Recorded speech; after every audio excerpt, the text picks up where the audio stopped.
Okay, we're going to do a couple of things with the differences squared column. And all of these numbers are trying to find the standard deviation, which in brief is the average distance away from the average. Okay, we'll talk about that in a moment. So at the bottom of this, but not in the actual table itself, I'm going to sum with a equals sum all of these numbers. I'll just click and drag everything up here, but not the heading. And so that adds everything. You could just see sum parentheses. It's the column range. And if I just want to make a note to myself here, that's the sum. Now, what we're going to do is figure out, well, what's the average of that? And we want to divide, and this is, by the way, in the formula of standard deviation. We want to divide not by 30 data points, which might seem reasonable to create an average. We're actually going to divide it by 29 data points. And it's one less because when you go out and catch Pokemon in the wild, you would expect them to be more varied, like smaller and larger even, than the ones you caught in your sample of 30. So dividing by 29 is a correction for that fact.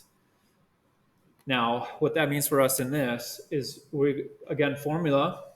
So everything in here should be a formula. The only thing in here that should actually be a number is your data, meaning that if I change your data, the entire spreadsheet changes along with it.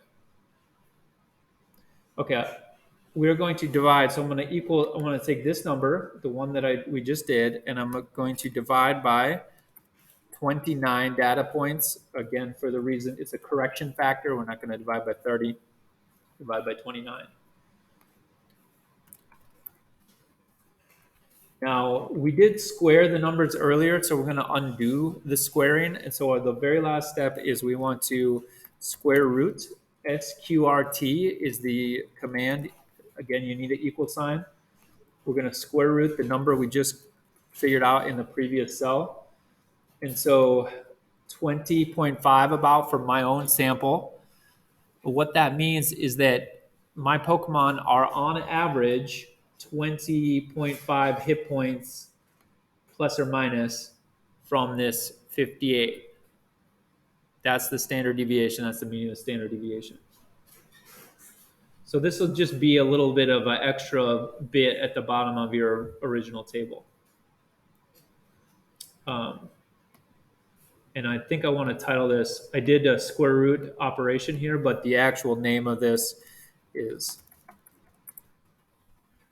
standard deviation. So these are my steps to get to there, and then that's its value.